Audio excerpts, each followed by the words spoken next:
첼시의 에당 아자르, 파리 생제르맹의 네이마르, 그리고 리버풀의 모하메드 살라. 이들은 자신들의 팀이 어려운 상황에 놓였을 때마다 개인 기량을 발휘해 승리로 이끌곤 했죠. 경기 결과를 바꾸는 선수들, 바로 크랙입니다.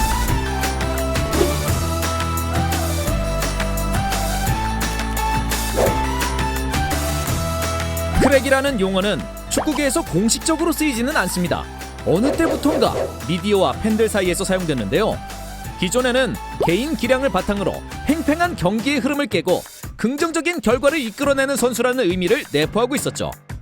경기 결과를 바꿔야 하는 역할이기에 뒷선에 서는 선수들보다는 대부분 공격적인 역할을 맡은 이들에게 사용됐습니다. 하지만 최근 들어 드리블러들에게 국한되는 경향을 보이고 있는데요. 정확한 이유를 알 수는 없지만 추측해보자면 골게터나 패스를 주로 하는 선수들은 결과를 내기 위해서는 결국 패스를 주거나 받는 누군가와의 협동이 필요한 반면, 드리블러는 말 그대로 처음부터 끝까지 혼자서 해결할 수 있는 선수들이기에 더 잘 어울린다고 보고 있습니다. 드리블이야말로 개인 기량이 가장 잘 반영되는 능력치니까요. 크랙의 전술적 중요도는 아무리 강조해도 모자람이 없습니다. 단순히 살펴봤을 때 혼자만의 힘으로 득점을 해내는 선수들을 그 어떤 팀도 마다할 이유가 없으니까요. 그 중에서도 드리블을 주 무기로 사용하는 크랙은 특히 강팀들이 필요로 하는 유형입니다. 그렇다면 왜 상대적 약팀보단 강팀에게 크랙이 더 필요한 것일까요? 가장 중요한 것은 역시 공격 전술의 다양화입니다. 강팀들의 주된 고민 중 하나가 바로 밀집 수비 타파인데요. 대부분의 팀들이 상대적 강팀들을 상대할 때 주로 사용하는 수비 전술이 바로 밀집 수비입니다. 라인을 최대한 내린 후 수적 우위를 바탕으로 협력 수비를 펼치곤 하죠. 특히 파이널 패스를 담당하는 플레이메이커, 득점력이 탁월한 공격수, 날카로운 크로스나 슈팅을 장착한 윙어들에게는 두세 명 이상의 수비수들을 동원해 밀착 마크함으로써 실점 위험성을 최소화합니다. 하지만 이런 상황에서도 수적 열세에 시달리는 강팀들은 역습의 위험성 때문에 쉽사리 전진할 수가 없죠. 함부로 라인을 올렸다가 뒷공간을 내줬을 시 실점을 초래할 수 있기 때문입니다. 만약 이렇게 실점을 내준다면 약팀 입장에서는 더더욱 수비에 집중할 수 있는 환경이 되고 수비 밀집도는 더더욱 높아지겠죠. 만약 이때 드리블러 크랙이 있다면 이야기가 달라집니다.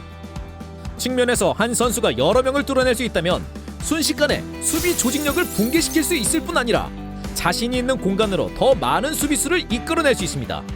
동시에 순간적으로 다른 선수가 여유로운 공간을 확보하면서 다양한 득점 루트를 확보하게 되는 것이죠. 훌륭한 드리블로 상대의 주의를 끌고 직접 해결하거나 어시스트를 제공할 수 있는 크랙의 유무는 공격 전술에서 유연성을 확보할 수 있는 중요한 요소입니다. 반면 상대적 약팀한테는 크랙의 존재가 오히려 독이 될 수 있습니다.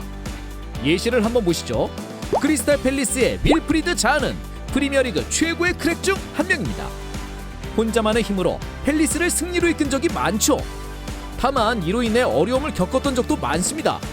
비교적 약팀으로 평가받는 팰리스는 자하 외에 이렇다 할 득점원이 없습니다. 이로 인해 상대 팀들은 자하를 집중적으로 마크하죠.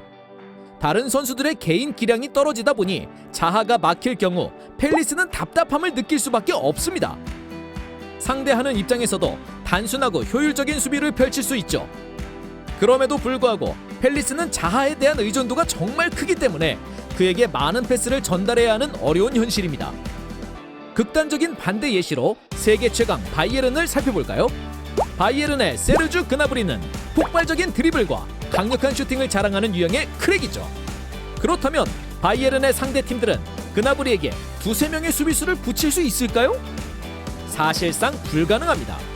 그의 주변에는 레반도프스키, 윌러, 키미히 등 월드클래스 선수들이 가득하기 때문이죠. 한 명만 집중적으로 막기에는 불가능한 상황입니다. 이처럼 크랙이 조금 더 큰 영향력을 발휘하기 위해선 주변 환경이 어느 정도는 뒷받침돼야 하기 때문에 강팀에 알맞은 유형이라고 볼 수 있죠. 대표적인 크랙이라고 하면 역시 슈퍼 크랙 에당 아자르를 빼놓을 수 없습니다. 특히 안토니오 콘테 감독이 이끌었던 16-17 시즌은 아자르의 베스트 시즌 중 하나였죠. 3백으로 성공을 거뒀던 콘테 감독은 아자르의 활용법을 고민했습니다. 측면으로 기용했을 때 성적이 좋지 못했으니까요. 하지만 아자르를 공격형 미드필더로 기용하고 프리롤을 부여하자 아자르는 슈퍼크랙의 기질을 발휘했습니다. 팀이 어려울 때는 혼자만의 힘으로 득점을 뽑아냈고 공격이 풀리지 않을 때는 깊숙한 곳에서 빌드업에 관여하거나 어시스트를 제공하는 등 최고의 활약을 펼쳤죠. 사실 저에게도 크랙이라는 개념을 이해시켜준 선수가 바로 아자르였습니다. 당시 아자르는 프리미어리그 최고의 선수였죠. 아자르가 떠난 자리에는 현재 모하메드 살라가 있습니다. 이안 러시 이후 처음으로 4시즌 연속 20골 이상 기록을 달성한 살라는 리버풀이 어려울 때마다 해결사로 나섰던 슈퍼크랙이죠. 엄청난 스피드와 현란한 드리블을 바탕으로 상대 수비를 무너뜨리곤 했습니다. 리버풀 팬들 역시 경기가 잘 풀리지 않아도 살라가 있으니까 라며 두터운 신뢰를 보내주고 있죠. 20-21 시즌 역시 기대에 못 미치고 있는 리버풀에서도 자신의 몫을 다하고 있는 살라. 프리미어리그 최고의 크랙 중 한 명임에 틀림없습니다. 경기 결과를 혼자서 바꿀 수 있는 선수 크랙. 다양한 유형의 크랙은 전 세계 곳곳에서 팬들에게 짜릿함을 선사하고 있는데요. 어려운 상황 속에서도 팬들에게 기대감을 주는 크랙들이 앞으로도 열일하기를 바라며 이상 마무리하겠습니다. 지금까지 터치비였습니다.